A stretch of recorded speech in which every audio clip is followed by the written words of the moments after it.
హల్లెలూయా, హల్లెలూయా. మంచిది నా ప్రియమైనటువంటి వర్లారా, మరి కొద్ది సమయము మనము దేవుని వాక్యాన్ని ధ్యానం చేసుకుందామండి. మత్తయి సువార్త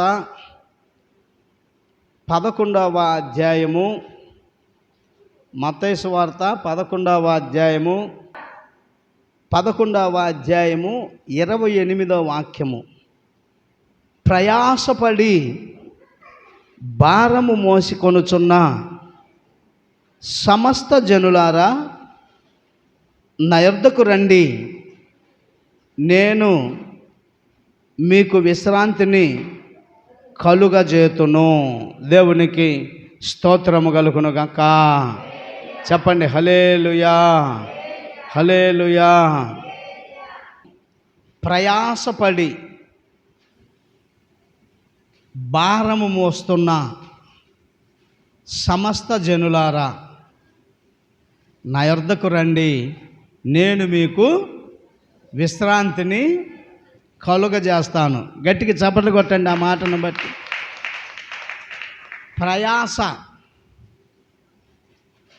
ప్రయాస నా ప్రియమైన దేవుని బిడ్డ, చాలా ప్రయాస. కుటుంబాన్ని, వందనాలు రమ్మాయి, బాగున్నావమ్మా. కుటుంబాన్ని నడపటం ప్రయాసపడి భారము మోసేటువంటి వారు చాలా భారం అండి. కుటుంబాన్ని నడపటం అంటే, ఉద్యోగం చేయటం అంటే, సేవ చేయటం అంటే, ఏదైనా మానవునికి చాలా భారం. చదువుకోవటం భారం, కూలి పనికి వెళ్ళటం భారం, రకరకాలైనటువంటి భారాలు. అయితే ఈ రాత్రి ప్రభు వాగ్దానం ఏమిటంటే, మీరు నా దగ్గరికి రండి, నేను మీకు విశ్రాంతిని కలుగజేస్తాను. హల్లెలూయా.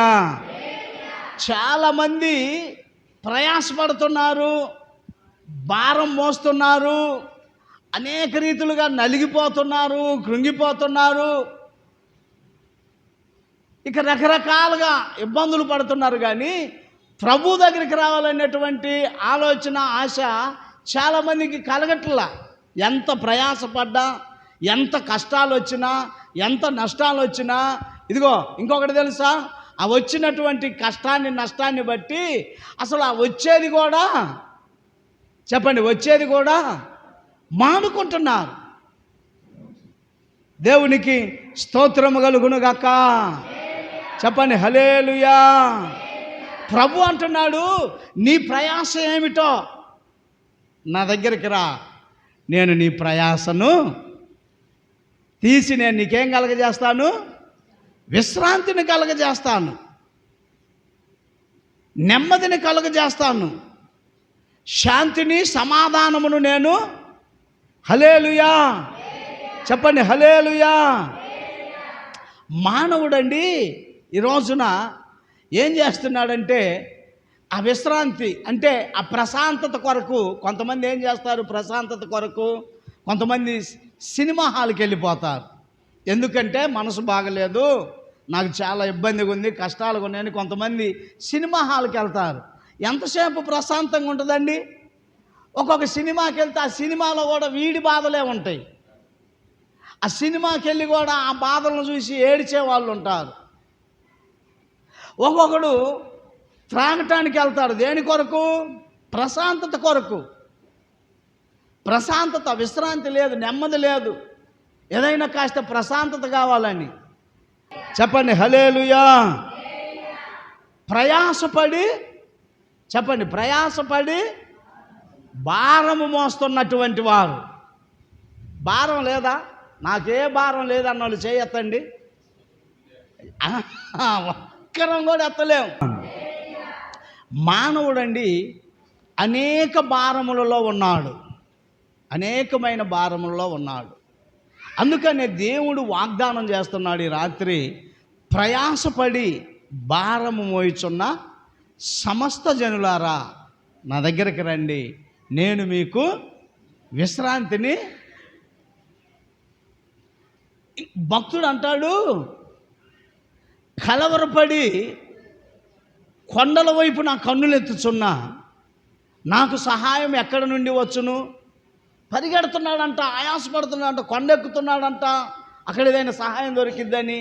ఏ సహాయం దొరక్క మరల కొండ దిగుతున్నాడు, మరో కొండ ఎక్కుతున్నాడు, దిగుతున్నాడు, మరో కొండ ఎక్కుతున్నాడు, దిగుతున్నాడు, ప్రయాసపడుతున్నాడు, భారం పడుతున్నాడు, కానీ అతనికి ఏ సహాయము? అంటున్నాడు, కలవరపడి కొండల వైపు నా కన్నులు ఎత్తుచున్నాను, నాకు సహాయం ఎక్కడి నుండి వచ్చును? యెహోవా వలననే నాకు సహాయము. దేవునికి స్తోత్రము కలుగును గాక. చెప్పండి హల్లెలూయా. యెహోవా వలననే మనకు సహాయము. నా ప్రియమైన దేవుని బిడ్డ, ఆయన అంటున్నాడు, నా శాంతినే మీకు అనుగ్రహిస్తానంటున్నాడు. లోకం ఇచ్చినట్లుగా కాదు. ఒక్కొక్కడు సిగరెట్ తాగితే మంచి శాంతి అనుకుంటాడు, ఒక్కొక్కడు మందు తాగితే శాంతి అనుకుంటాడు, ఒక్కొక్కడు పాన్ పరాక నవిలితే, ఒక్కొక్కడు కైని నవిలితే, ఒక్కొక్క ఆమె సినిమాకి వెళ్తే, ఒక్కొక్క ఆమె లేకపోతే ఆ బార్ షాపుల చుట్టూ తిరిగితే, ఏవో వాటి ద్వారా శాంతి అనుకుంటారు. కానీ అవి లోకం ఇచ్చేటువంటి శాంతి, అవి దేవుడిచ్చినటువంటి శాంతికరంగా. కదలకుండా కూర్చోరా, కూర్చో. దేవునికి స్తోత్రము కలుగును గాక. చెప్పండి హల్లెలూయా. అందుకని ప్రభు అంటాడు, నేను నా శాంతిని ఇస్తున్నాను మీకు, లోకం ఇచ్చినట్లుగా కాదు. ఈ 3వ నెలలో నీ ప్రయాస, నీ భారం ఉంటే ఏంటి? నా కుటుంబంలో ఈ శోధన, ఈ బాధ, ఈ ఇబ్బంది. చాలామంది శోధనలు వచ్చినప్పుడు ఏం చేయాలంటే తండ్రి దగ్గరికి వచ్చి వాటిని విడగొట్టుకోవాలి. కలవరపడి కొండలంటే లోకంలో ఎక్కడెక్కడో పోలీసు వాళ్ళ దగ్గర, లేకపోతే ఇంకెక్కడైనా డబ్బులు ఉన్నోడి దగ్గర, ఇంకెక్కడైనా నాయకుడి దగ్గర నాకేదో సహాయం దొరుకుద్ది అనుకుంటారు. నో, వారి దగ్గర సహాయం దొరికినా మొదటిగా నీ వేడకొచ్చి ఈయన అడగాలి. ఈయన అనుమతి తీసుకుంటేనే నీకు స్తోత్రము కలుగును గాక. చెప్పండి హల్లెలూయా. ఆయన ఎవరంటే కృపగల దేవుడు. ఎవరంట ఆయన? విలాప వాక్యాల్లో వ్రాయబడి ఉంటుంది చూడండి, 3వ అధ్యాయము 22వ వాక్యములో ఉంటుంది. నా ప్రియమైనటువంటి దేవుని బిడ్డ, 23వ వాక్యమును చూద్దామండి. దేవునికి 22, 23. యెహోవా కృపగలవాడు, ఆయన వాత్సల్యత ఎడతెగక నిలుచున్నది గనుక మనము నిర్మూలము కాకున్న వారము. అనుదినము నూతనముగా ఆయనకు వాత్సల్యత పుట్టుచున్నది. నీవు ఎంతైనా నమ్మదగిన వాడవు. గట్టిగా కొట్టాలి చప్పట్లు. ఎంతైనా నమ్మదగిన వాడు ఆయన. ఆయన అంటున్నాడు, ప్రయాసపడి భారం మోస్తున్నావా? బ్రతుకు మీద విరక్తి కలిగిందా? పిల్లల్ని పెంచలేను అనుకుంటున్నావా? ఈ కుటుంబాన్ని ఇక నేను లాగలేను అనుకుంటున్నావా? ఇక కాడి కిందేయాలనుకుంటున్నావేమో. నో, నా దగ్గరికి రా, నేను నీకు విశ్రాంతిని కలగజేస్తాను. హల్లెలూయా. చెప్పండి హల్లెలూయా. నా దగ్గరికి రా, కమాన్. నీవు రాట్లా. నీవు మందు షాపుకి వెళ్ళినంత తేలిగ్గా ఇక్కడికి రాలేకపోతున్నావు. నీవు సినిమా హాల్కి వెళ్ళినంత తేలిగ్గా ఇక్కడికి రాలేకపోతున్నావు. ఎందుకు వెళ్తున్నావు? విశ్రాంతి దొరుకుద్దని, నీ బాధలు మర్చిపోతావని. 2 గంటలు మర్చిపోతావేమో, ఫుల్లుగా తాగితే ఒక 5-6 గంటలు మర్చిపోతావేమో. ఆ తర్వాత బాధ అధికమవటమే కానీ తగ్గటం ఉండదు. అదే ఇక్కడికి రా, దేవుడి సన్నిధిలో మోకరించు. యెహోవా అంటున్నాడు, నేను నీకు విశ్రాంతిని కలుగజేస్తాను. హల్లెలూయా. చెప్పండి, ఆయన ఎవరంట? కృప కలిగిన దేవుడు ఆయన. ఎంతైనా నమ్మదగిన దేవుడు ఆయన. నమ్మదగిన వాడు కాడు ఆయన, నమ్మదగిన దేవుడు ఆయన. నెమ్మది కలుగజేసే దేవుడు ఆయన. నీ అక్కర్లు తీర్చే దేవుడు ఆయన, నీ అవసరతలు తీర్చే దేవుడు ఆయన. కనుక ఈ 3వ నెలలో తండ్రి మనకిస్తున్న వాగ్దానం ఏమిటంటే, ప్రయాసపడి భారం మోస్తున్న సమస్త జనులారా నా దగ్గరికి రండి, నా యొద్దకు రండి, నా దగ్గరికి రండి. ఏమంటున్నాడు తెలుసా? విననొల్లని ప్రజల వైపు దినమెల్లా చేతులు చాపుచున్నానంటున్నాడు. దినమెల్లా రా నా కుమారుడా, రా నా కుమార్తె అంటే చాలామంది లెక్క చేయట్లా. ఆ కుటుంబాలకు ఎన్ని సమస్యలు వచ్చినా, ఎన్ని ఇబ్బందులు వచ్చినా ఈ ఆలోచన రాట్లా. రానివాడు దుష్టుడు, రానివాడు నా ప్రియమైన దేవుని బిడ్డ. దేవునికి స్తోత్రము కలుగునుగాక. చూడండి, సామెతల గ్రంథము, కొద్దిసేపు కూర్చోమ్మా, ఏం పర్లేదు, నడుస్తుంటుంది, కొద్దిసేపు అట్టే కూర్చో, అక్కడ కూర్చో, అక్కడ ఎదురు కూర్చొని చూస్తుండు. సామెతల గ్రంథము 8వ అధ్యాయము, సామెతల గ్రంథము 8వ అధ్యాయము 32వ వాక్యాన్ని చూద్దామండి. సామెతల గ్రంథము 8వ అధ్యాయము 32వ వాక్యము. దేవునికి స్తోత్రము కలుగునుగాక. కావున పిల్లలారా, నా మాట ఆలకించుడి, నా మార్గమును అనుసరించువారు ధన్యులు. ఉపదేశము నిరాకరింపక దానిని అనుసరించి జ్ఞానులయుండుడి. అనుదినము, ఏనండి, అనుదినము నా గడప యొద్ద కనిపెట్టుకొని, నా ద్వారబంధముల యొద్ద కాచుకొని నా ఉపదేశము వినువారు ధన్యులు. నన్ను కనుగొనువాడు జీవమును కనుగొనును, యెహోవా కటాక్షము వానికి కలుగును. స్తోత్రము కలుగునుగాక. ఎక్కడున్నాడంట? అనుదినము గడప దగ్గర. అనుదినం ఆయన గడప దగ్గర కనిపెట్టుకో, ఆయన ద్వారబంధనము దగ్గర కనిపెట్టుకో. ఏమంటాడు దావీదు? భక్తిహీనులతో నివసించుట కంటే నా దేవుని మందిర ద్వారము యొద్ద ఉండుట నాకు మేలు అంటున్నాడు. భక్తిహీనులతో నివసించుట కంటే నా దేవుని మందిరావరణములో ఒక్క దినము గడుపుట 1000 దినముల కంటే శ్రేష్టం అంటున్నాడు. ఈ రోజున నువ్వు ఎక్కడ గడుపుతున్నావో, ఈ రోజున నా ప్రియమైనటువంటి దేవుని బిడ్డ, ఇదిగో కుటుంబ వాగ్దాన కూడి కన్నా కూడా నీలో విశ్వాసం మొలకెత్తకపోతే మనం ఏం చేస్తాం? నీలో నమ్మకం లేకపోతే, నీలో భయం లేకపోతే, నీలో దేవుని సన్నిధిగానికి వెళ్ళాలి, దేవుని ద్వారా నా కుటుంబం కట్టబడుతుంది, దేవుని ద్వారా నా సమస్యకు పరిష్కారం అనుగ్రహించబడుతుంది, దేవుని ద్వారా నా భారం అంతా తీసివేయబడుతుంది, దేవుని ద్వారా నేను నా పిల్లలు వర్ధిల్లుతాం, దేవుని దగ్గరికి వెళ్ళకపోతే దీనికి పరిష్కారం లేదు అనే విశ్వాసం నీలో లేకపోతే ఎవడు ఏమీ చేయలేడు. ఏం చేయలేడు నా ప్రియమైన దేవుని బిడ్డ. ఇదేంటంటే నమ్మకం, ఇదేంటంటే విశ్వాసం. నమ్మిన వాళ్ళకే ఈయన దేవుడు, నమ్మని వాళ్ళకి కాదు. చాలా మందిలో అధిక తెలివితేటలు ఉంటాయి, అధిక జ్ఞానం ఉంటుంది, లోక సంబంధమైన జ్ఞానం ఉంటుంది, అది పనిచేయదు నా ప్రియమైన దేవుని బిడ్డ. దేవునికి స్తోత్రము కలుగునుగాక. చెప్పండి హల్లెలూయా. ఏం చేయాలంట? అనుదినము దేవుని ద్వారము దగ్గర కనిపెట్టుకొని ఉండాలి. భక్తుడైన దావీదు అంటాడు, యెహోవా కొరకు నేను సహనముతో కనిపెట్టుకొని ఉంటిని. సహనమేది నీ దగ్గర? నువ్వు ఎట్టన్నా తిరుగు, నువ్వు బాప్తీసం పొంది నువ్వు బలలో పాలు పొందుతా, నీ ఇష్టానుసారంగా విచ్చలవిడిగా తిరుగు, దేవుడు మాత్రం నిన్ను ఆశీర్వదించాలా? కుదురుతుందండి? అట్లా కుదురుతుందా? ఆయన అంటున్నాడు, నేను రోషము కలిగిన దేవుడిని అంటున్నాడు. నేను పాపిని ప్రేమిస్తాను, వాడి పాపాన్ని ప్రేమించను.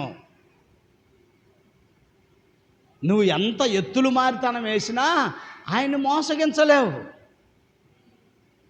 దేవునికి స్తోత్రము కలుగునుగాక. హల్లెలూయా.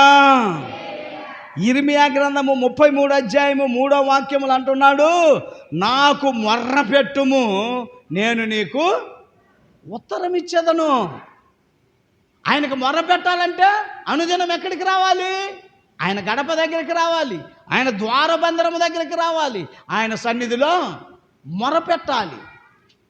అప్పుడు నీవు దేవుని ఆశీర్వాదాలను చూస్తావు. అప్పుడు నీ పిల్లలు దేదీప్యమానముగా దీవించబడటం చూస్తావు. అంతేగాని నా ప్రియమైనటువంటి దేవుని బిడ్డ, నీవు జిమ్మిక్కులు చేసి, నీవు జ్ఞానముగా ఉండి, నీవు దూరముగా ఉండి నాకు ఆశీర్వాదం కావాలంటే నీ ప్రయాసే అధికమవుతూ ఉంటుంది.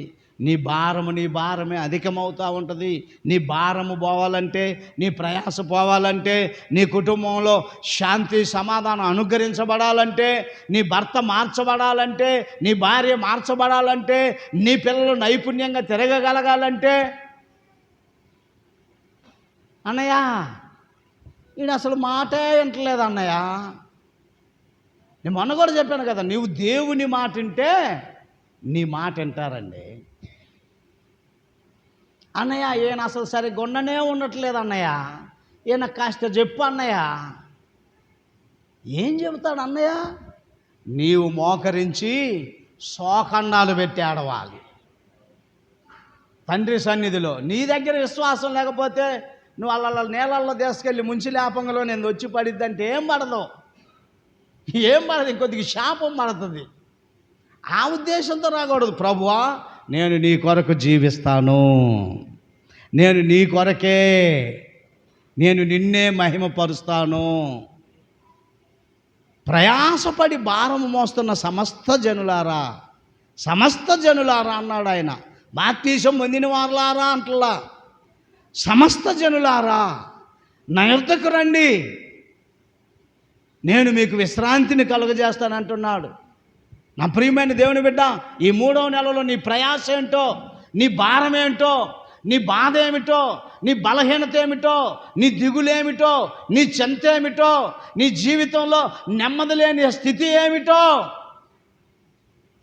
ఈ రాత్రి నేను నా ప్రభు ద్వారా తెలియపరుస్తున్న మాట ఏమిటంటే, నేను మీకు విశ్రాంతిని కలుగజేస్తాను అంటున్నాడు. నమ్మిన వారు బిగ్గరగా చప్పట్లు కొట్టండి. నా ప్రియమైన దేవుని బిడ్డ, దేవునికి స్తోత్రము కలుగునుగాక. చెప్పండి హల్లెలూయా. మత్తయి సువార్త 6వ అధ్యాయంలో చూసినట్లయితే 31వ వాక్యములో ఆయన ఏమంటున్నాడంటే, నా ప్రియమైన దేవుని బిడ్డ, మొదట నా నీతిని ఎతకండి, నా రాజ్యాన్ని ఎతకండి. ఏం ఎతకాలంటే మొదట ఆయన నీతిని, ఆయన రాజ్యాన్ని ఎతకాలి. చాలామంది అది ఎతకట్లేదు. నా ప్రియమైన దేవుని బిడ్డ, దేవునికి స్తోత్రము కలుగునుగాక. 6వ అధ్యాయము 31వ వాక్యమును చూడండి. కాబట్టి ఏమి తిందుమో, ఏమి త్రాగుదుమో, ఏమి ధరించుకుందుమో అని చింతింపకుడి. అన్యజనులు వీటన్నిటి విషయమై విచారింతురు. ఇవన్నీ మీకు కావలెనని మీ పరలోకపు తండ్రికి తెలియను. కాబట్టి మీరు ఆయన రాజ్యమును నీతిని మొదట వెతకుడి, అప్పుడు అవన్నీ మీకు అనుగ్రహింపబడును. హల్లెలూయా.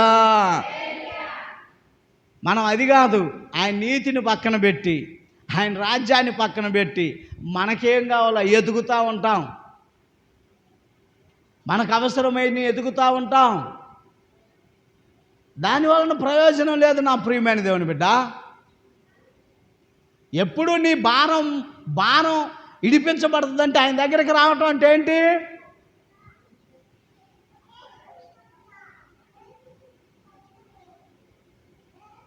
నాకు అసలు మందిరానికే రాబుద్ధి కావట్లేదు అంటుంది ఒక ఆమె. ఏం ఆత్మది? ఏమో మీకే అర్థం కావాలి. నా యొద్దకు వచ్చువానిని నేను ఎంత మాత్రము త్రోసివేయనంటున్నాడు ఆయన. నువ్వు ఆయన దగ్గరకు వస్తే కదా నీ సమస్యకు పరిష్కారం. చూడండి, ఎక్కడెక్కడి నుంచో వస్తారు ఆమె కాడికి జ్యోతిష్కం అడగటానికి. సరే, అది సత్యము కానీ అసత్యము కానీ, నీవు వచ్చి తండ్రి సన్నిధిలో మోకరించి కన్నీరు గార్చి ప్రార్థన చేస్తే నీ కుటుంబానికి పట్టిన పేడ ఎరగడైపోద్ది. అంతేగాని ఇక నేను మందిరానికి పోను, నేను దేవుని దగ్గరికి పోను, మాకెందుకు ఈ సమస్య వచ్చింది, మాకెందుకు ఇబ్బంది వచ్చిందంటే అది నీకు గ్యారెంటీగా తెలుసు ఎందుకు వచ్చిందో. హల్లెలూయా చెప్పండి, హల్లెలూయా. కనుక నా ప్రియమైన దేవుని బిడ్డలారా, ఈ రాత్రి పరిశుద్ధాత్మ దేవుడు తండ్రి అయిన యెహోవా మనకిస్తున్న వాగ్దానం ఏమిటంటే, ప్రయాసపడి భారము మోయిచున్న వారలారా, సమస్త జనులారా ఏం జనులంట? సమస్త జనులు నా యొద్దకు రండి, నేను మీకు విశ్రాంతిని కలుగజేస్తానంటున్నాడు. దేవునికి స్తోత్రము కలుగును గాక. చెప్పండి హల్లెలూయా. మార్కు సువార్త ఒక 3 విషయాలు తెలుసుకొని మనము ప్రార్థన చేసుకుందామండి. మార్కు సువార్త 4వ అధ్యాయము 35వ వాక్యాన్ని చూద్దాం నా ప్రియమైనటువంటి వారలారా. మార్కు సువార్త 4వ అధ్యాయము 35వ వాక్యము. ఆ దినమే సాయంకాలం అయినప్పుడు ఆయన అద్దరికి పోవుదుమని వారితో చెప్పగా, వారు జనులను పంపివేసి ఆయనను ఉన్నపాటున చిన్న దోణిలో తీసుకొని పోయిరి. ఆయన వెంబడి మరికొన్ని దోణిలు వచ్చెను. అప్పుడు పెద్ద తుఫాను రేగి ఆయన ఉన్న దోణి మీద అలలు కొట్టినందున దోణి నిండిపోయెను. ఆయన దోణి అమరమున తలగడ మీద తలవాల్చుకొని నిద్రించుచుండెను. వారు ఆయనను లేపి, బోధకుడా, మేము నశించిపోవచ్చున్నాము, నీకు చింత లేదా అని ఆయనతో అనిరి. అందుకు ఆయన లేచి గాలిని గద్దించి నిశ్శబ్దమై ఊరకుండుమని సముద్రముతో చెప్పగా, గాలి అణగి మిక్కిలి నిమ్మలమాయను. స్తోత్రము కలుగునుగాక. చెప్పండి హల్లెలూయా. చెప్పండి హల్లెలూయా. ఏమిటంట? ఆయన చిన్న దోణిలో ఎక్కాడంట. తుఫాన్ ఎటువంటిదంట? పెద్ద తుఫాన్ వచ్చిందంట. దోణి మాట్లాడండి. దోణి తుఫాను పెద్దది, తట్టుకోగలుగుతుందా? ఈ ప్రపంచం అనేది ఒక సముద్రం లాంటిది నా ప్రియమైన దేవుని బిడ్డ. ఈ ప్రపంచంలో నీ ఇల్లు ఉందే, నువ్వు నివసించే ఇల్లు, అది ఒక చిన్న దోణి లాంటిది. శరీర సంబంధంగా ఈ ప్రపంచం ఏమిటంటే సముద్రం లాంటిది. ఆ సముద్రములో నీ ఇల్లు ఒక చిన్న దోణి లాంటిది.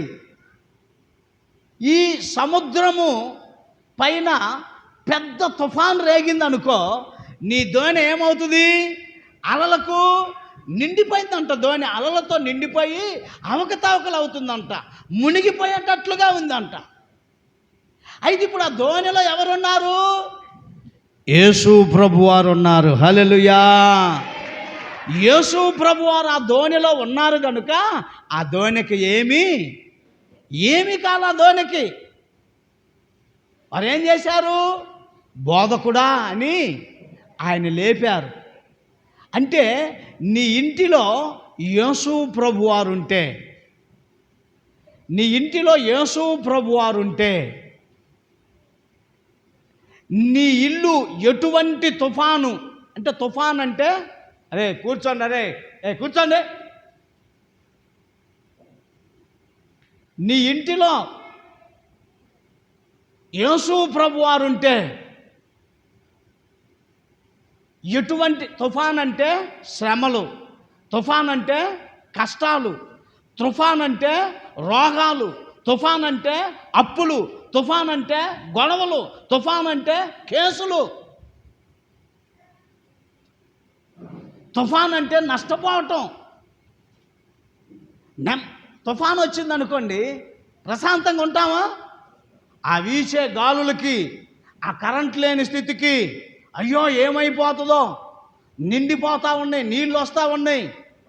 ఈ రోజున నా ప్రియమైన దేవుని బిడ్డ ఇక్కడ తెలియపరుస్తున్న మాట ఏమిటంటే, తుఫాను పెద్దది, దోణె చిన్నది. నీ ఇల్లు, నీ కుటుంబం, నీవు మోయలేనటువంటి భారం, నీ సమస్య చాలా పెద్దది, నీవు చాలా చిన్నవాడవు. ఆ సమస్యను తీర్చుకోలేనటువంటి స్థితి. అయితే ఏం చేయాలి? నీవు ప్రభువుని లేపాలి. హల్లెలూయా. ప్రభువుని లేపమంటే యెషబేబా అని అరవటమా? ప్రభువుని లేపటం అంటే మోకరించి ఎప్పుడు నువ్వు ప్రార్థన చేయాలి. ఒకటి, నీ ఇంటిలో ప్రభువు నివసించాలి. నీ ఇంటిలో ప్రభువు నివసించాలంటే నీవు ప్రార్థన ఆత్మ కలిగి ఉండాలి. నీ ఇంటిలో ప్రభువు నివసించాలంటే నీవు పరిశుద్ధ జీవితం కలిగి ఉండాలి. నీ ఇంటిలో ప్రభువు నివసించాలంటే నీవు పవిత్రమైన మనస్సు కలిగి ఎప్పుడు కూడా స్తుతి స్తోత్రము నీ ఇంటిలో ఉంటే అప్పుడు ప్రభువు నివసిస్తాడు. అప్పుడు నీ దోణి మీదకి ఎటువంటి తుఫాను రాదు. దేవునికి స్తోత్రము కలుగునుగాక. చెప్పండి హల్లెలూయా. ఒకవేళ వచ్చినా ఆయన ఏం చేస్తాడు? దానిని గద్దిస్తాడు. నిమ్మలమైపోద్ది. నీ సమస్యలు వస్తాయి, రోగాలు వస్తాయి, బలహీనతలు వస్తాయి, ఇరుకులు వస్తాయి, ఇబ్బందులు వస్తాయి, అప్పులు ఉంటాయి, అవమానాలు ఉంటాయి, అన్ని రకాలుగా ఇబ్బందులు ఉంటాయి. అయితే ఎవరుండాలి నీ దోణిలో? చెప్పండి, ఎవరుండాలి? క్రీస్తు ప్రభువుల వారు ఉండాలి. క్రీస్తు ప్రభువుల వారు ఉండాలంటే నీవు అనుదినం ఆయన గుమ్మము దగ్గర ఉండాలి. క్రీస్తు ప్రభువారు ఉండాలంటే నీవు ఆయనకు అనుకూలముగా నడుచుకుంటూ ఉండాలి. నువ్వు త్రాగుబోతుగా, తిరుగుబోతుగా, నువ్వు బెత్తరోడిగా, నువ్వు బెత్తరామిగా, నువ్వు మాయ మనసు కలిగి నీ అవసరం వచ్చినప్పుడు అవసరానికి మసిగుడ్డను వాడుకుంటున్నట్లుగా ప్రభువుని వాడుకొని విడిచిపెడతా ఉంటావే. ఒక్కొక్కరు అంతే, యేసు ప్రభువుని మసిగుడ్డను వాడుకున్నట్లుగా వాడుకొని విడిచిపెడుతుంటారు. దేవుని సేవకుని అయినా అంతే. దేవునికి స్తోత్రము కలుగునుగాక. ఇల్లు అనగా హృదయం. శరీర సంబంధంగా చూస్తే నీవు నివసించుతున్నది. లోకం అనగా సముద్రం. దోణె అనగా ఇల్లు. తుఫాను అనగా శ్రమలు, శోధనలు, కష్టాలు, ఏడుపు, వేదన. పోయినసారి చిన్న పిల్లోళ్ళలాగా ఏడుస్తున్నావుగా, అయ్యా ప్రార్థన చెయ్యయ్యా. తుఫాను, ప్రభువుని లేపయ్యా. ప్రభువుని లేపగలిగే స్థాయి నీకు ఉండాలి ప్రియమైన దేవుని బిడ్డ.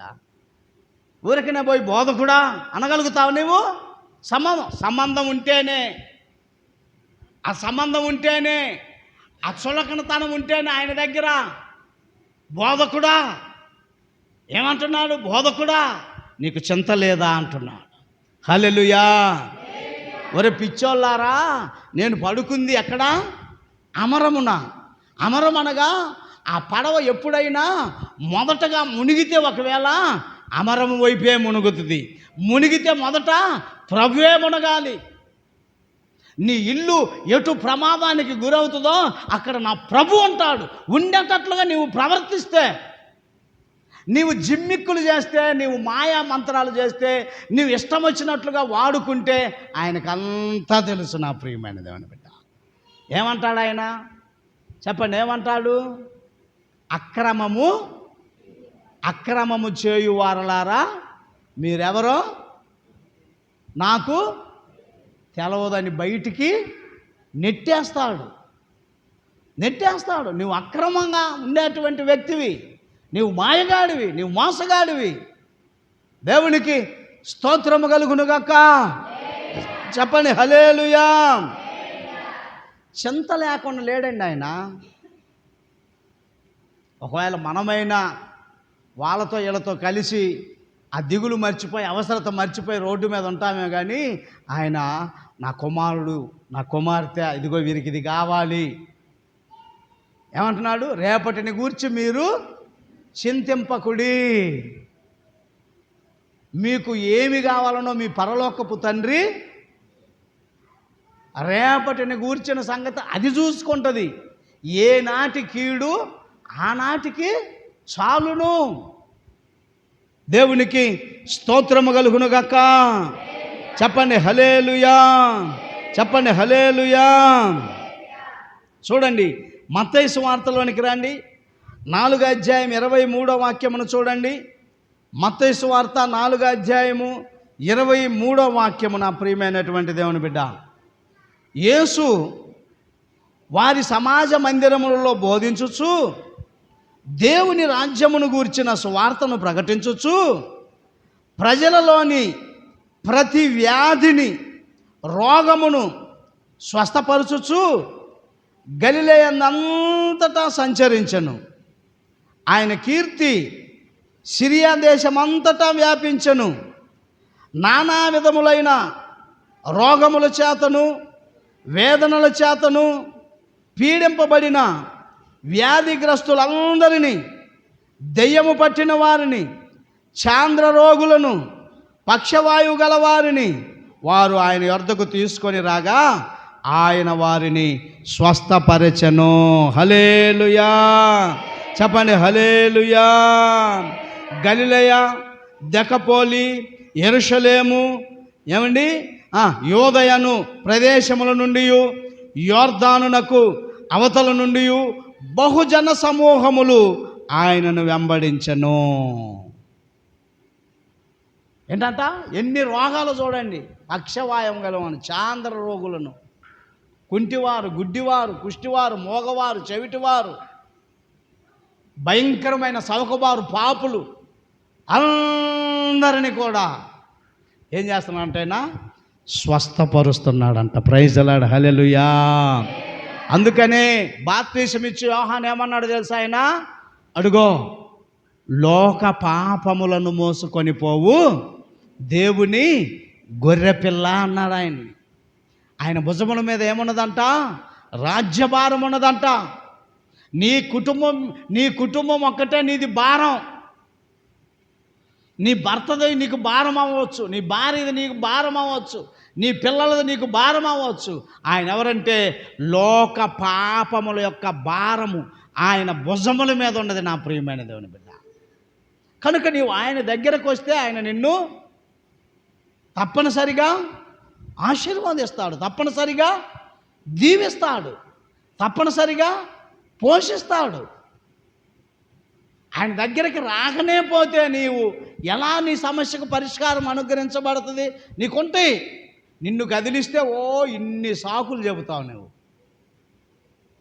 ఇన్ని చెబుతావు నువ్వు సాకులు. అవి పనికిరావు. నేను ఇన్ని చెప్పగలను సాకులు, తాళం వేసుకోగలను. బల్లారాధన రోజు ఒక్కరోజు తీసి సందాలన్నీ వసూలు చేసుకొని పోగలను. ప్రభువు దగ్గర అది కుదరదు. ఇది దినచర్యలో ప్రాముఖ్యమైన భాగం. దేవుని ద్వారము దగ్గరికి రావటం, దేవుని మందిరములోనికి రావటం ప్రాముఖ్యమైన భాగం. నీ కుటుంబం దేదీప్యమానముగా వెలిగించబడటానికి, దీవించబడటానికి, ఆశీర్వాదించబడటానికి ఇది ప్రాముఖ్యమైన భాగం. దీనిని విడిచిపెట్టి మనం సులకంగా విడిచిపెడతాం, తేలిగ్గా విడిచిపెడతాం. ఎక్కడో దూరం బంధువు వస్తే చాలు, మందిరం లేదు, గిందిరం లేదు, మందిరం లేదేం లేదు. వాడు బంధువు వచ్చాడు కాబట్టి ఈరోజు మందిరం లేదు, వెళ్ళట్లా, నేను రాను. నేను వస్తే ఏమైంది? బంధువు ఏమన్నా అనుకుంటాడు. తేలిగ్గా మానేస్తాం మనం మందిరాన్ని. ఏ పని లేకపోతే అప్పుడు వెళ్దాం మందిరానికి, వెళ్ళి కొద్దిసేపు అటు ఇటు కూరెపాట్లు బయట వద్దాం. దాని ద్వారా ప్రయోజనం లేదు. నా ప్రియమైన దేవుని బిడ్డ, నా బాధ ఏంటంటే, నా వేదన ఏంటంటే, ఏ విధము చేతనైనా మీరు ఈ లోకంలో జీవించబడాలని, దీవించబడాలని, సమృద్ధి కలిగి ఉండాలని, నిత్యరాజ్యములో ప్రభు ఎదుట నిలవబడాలనే నా ప్రయాస. దేవునికి స్తోత్రము కలుగునుగాక. చెప్పండి హల్లెలూయా.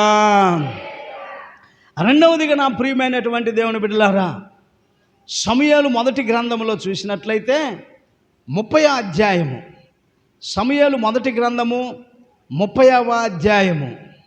దేవునికి స్తోత్రము కలుగునుగాక. 30వ అధ్యాయము 3వ వాక్యాన్ని చూద్దామండి. సమూయేలు మొదటి గ్రంథము 30వ అధ్యాయము 3వ వాక్యము.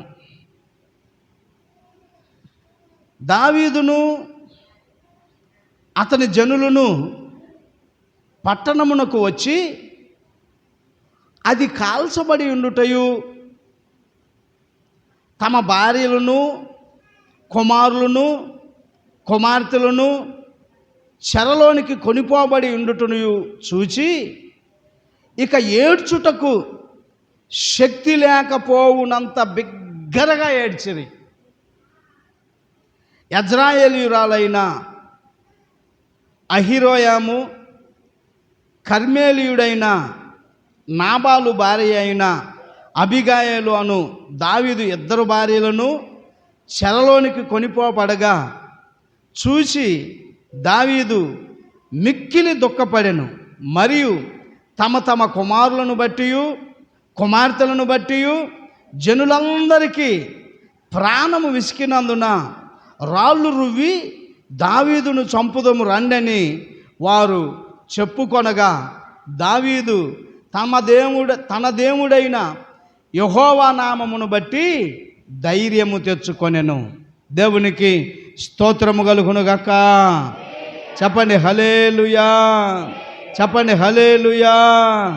చూడండి నా ప్రియమైనటువంటి దేవుని బిడ్డలారా,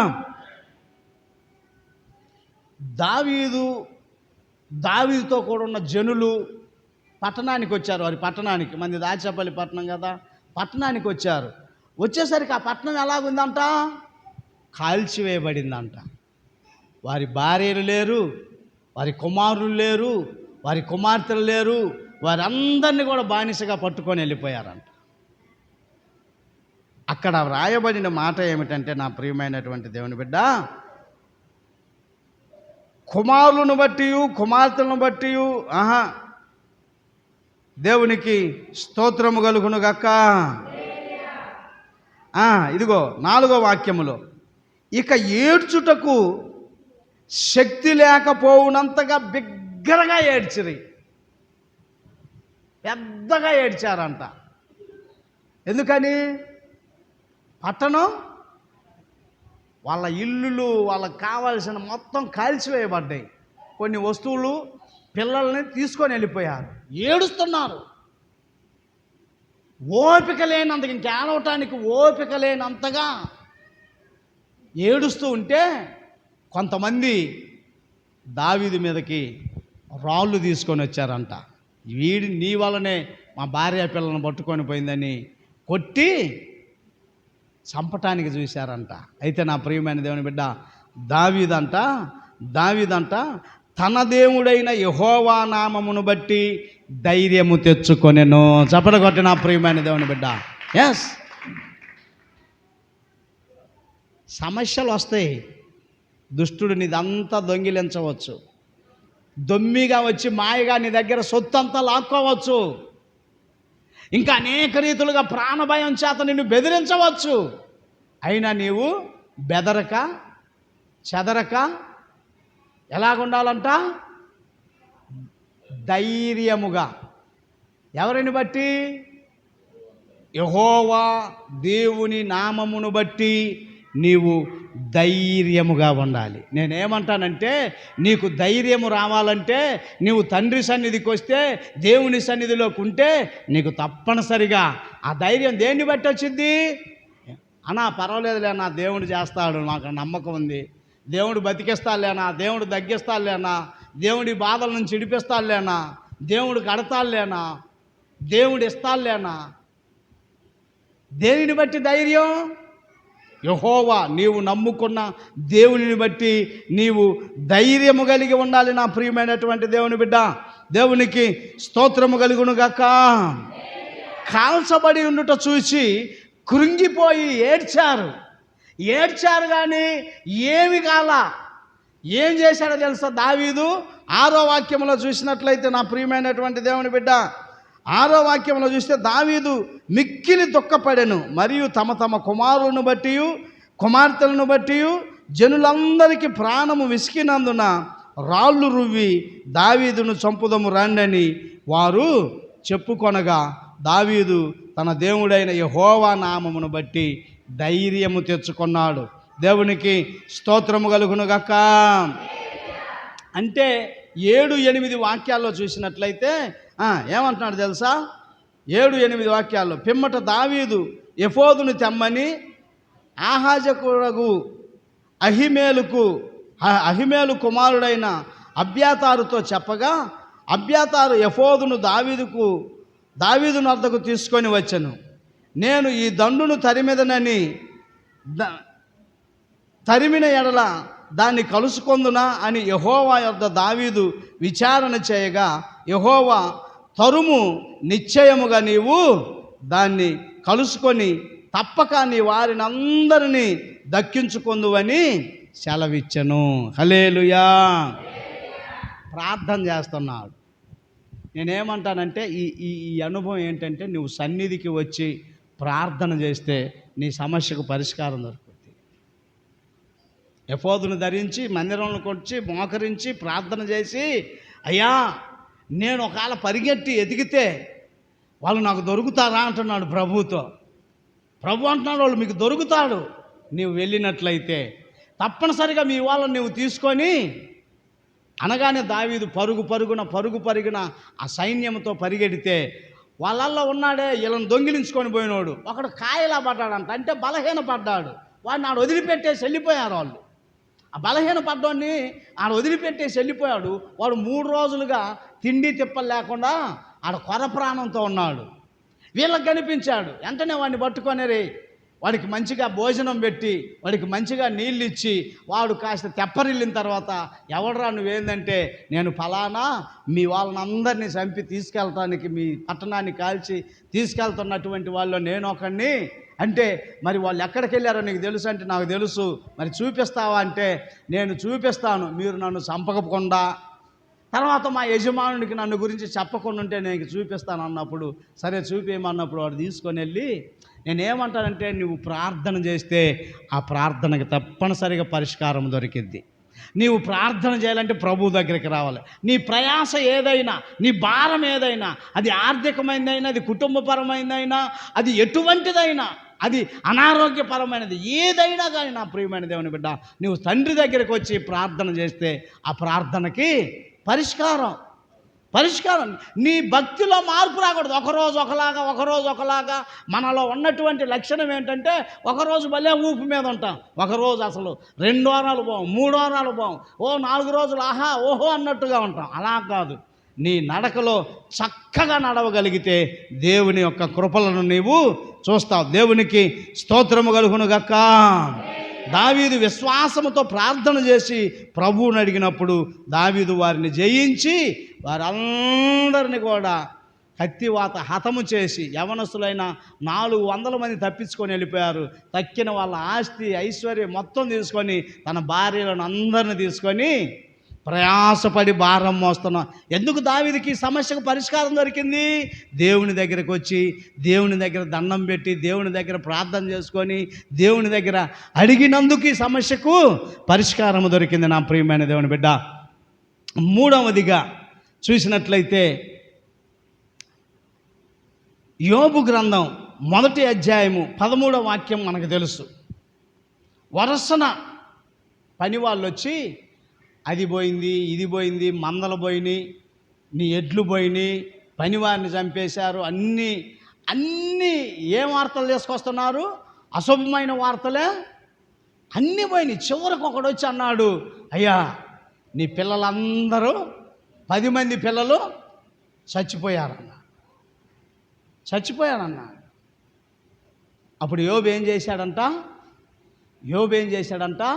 తను బూడిదలో కూర్చొని గోనె పట్ట కట్టుకొని, యెహోవా ఇచ్చెను, యెహోవా తీసుకొని పోయెను. యెహోవా నామమునకు స్తుతి కలుగునుగాక. హల్లెలూయా. ప్రభువుని విడవల, ప్రార్థన మానల. మనమైతే ప్రార్థన లేదు, కీర్తన లేదు, మాకు ఈ బాధ కలిగింది, ఈ ఇబ్బంది కలిగింది, ఈ ఎగసాట్లు కలిగినాయి, ఇంక ప్రార్థన లేదు, ఏమీ లేదు. చూడండి, ప్రభువుని విడవల, ప్రార్థన మానల. నీకు జరిగిన నష్టాన్ని బట్టి, నీకు జరిగిన కష్టాన్ని బట్టి, నీకు జరిగిన ఇబ్బందిని బట్టి, నీకు జరిగిన వేదనను బట్టి, నీకు జరిగిన బాధను బట్టి, నా ప్రియమైన దేవుని బిడ్డ, ప్రభువుని విడవల, ప్రార్థన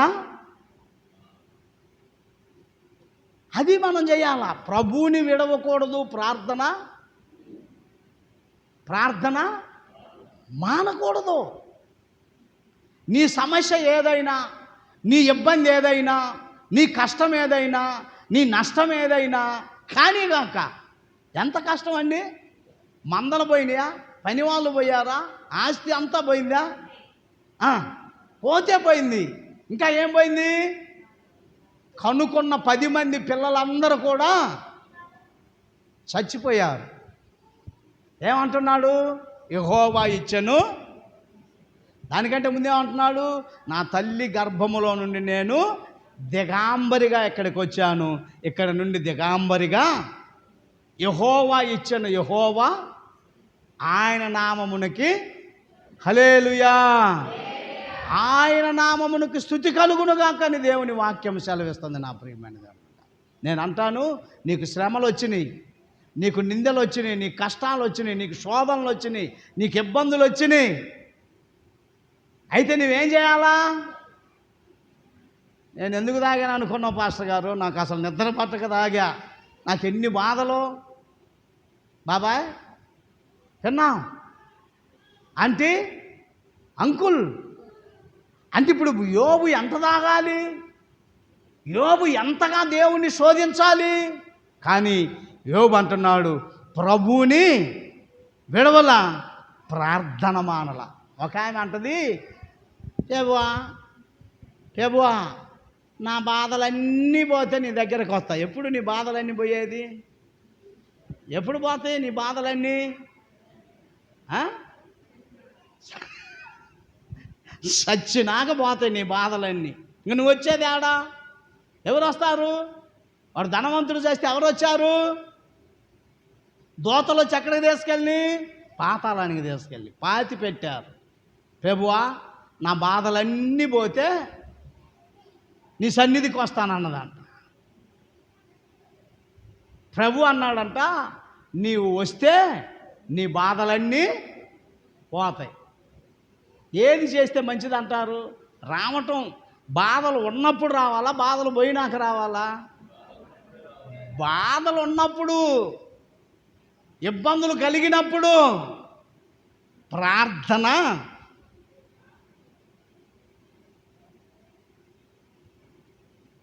చూడండి నా ప్రియమైన దేవుని బిడ్డ, నిలకడ అవసరం, నిలకడ అవసరం, నిలకడగా ఉండాలి. తిమోతికి రాసిన 2వ పత్రిక చూడండి. తిమోతికి రాసిన 2వ పత్రిక 3వ అధ్యాయము. తిమోతికి రాసిన 2వ పత్రిక, దేవునికి స్తోత్రము కలుగునుగాక. 3వ అధ్యాయము 12వ వాక్యాన్ని చూద్దామండి. క్రీస్తు యేసునందు సద్భక్తితో బ్రతకనుద్దేశించు వారందరూ హింస పొందుదురు. అర్థమైందా మీకు?